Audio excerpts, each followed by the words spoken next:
Pensamiento del día, lunes 10 de febrero. Creatividad para llevar una nueva cultura. Les pido que se comporten como dignos seguidores del Evangelio de Cristo. Filipenses capítulo 1, versículo 27. Pablo invita a los creyentes a vivir su compromiso civil con lealtad y coherencia evangélicas.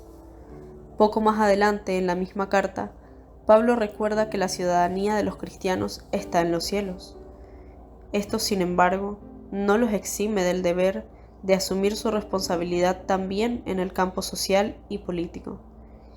Al contrario, precisamente porque son ciudadanos del reino de Cristo, los cristianos están fuertemente motivados a ponerse al servicio de otros y contribuir a la construcción de la ciudad terrenal en la justicia y el amor. Con esta palabra, por consiguiente, Pablo les pide a los filipenses que se comporten como verdaderos cristianos.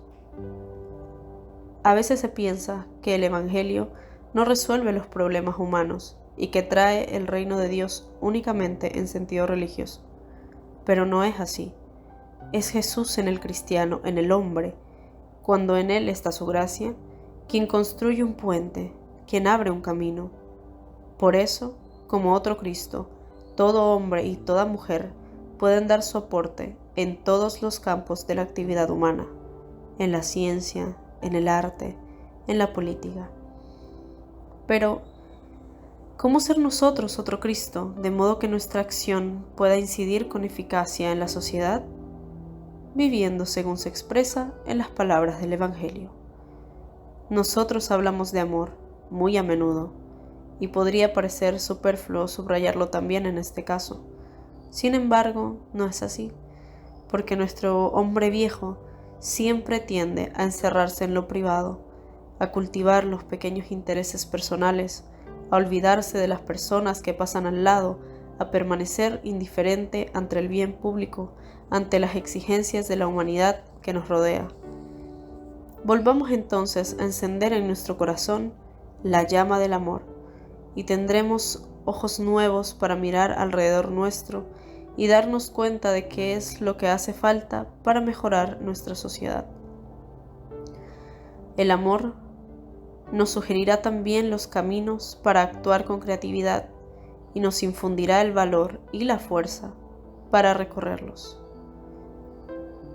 Chiara Lubich, fragmentos del comentario a la Palabra de Vida de septiembre del 2005.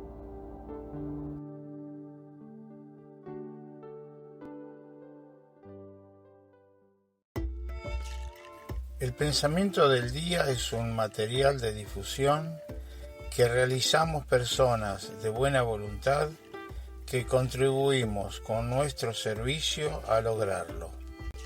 No realizamos ninguna interpretación personal a los escritos de Chiara Lubich, solo lo difundimos lo más fiel posible. Palabra de Vida, febrero de 2025.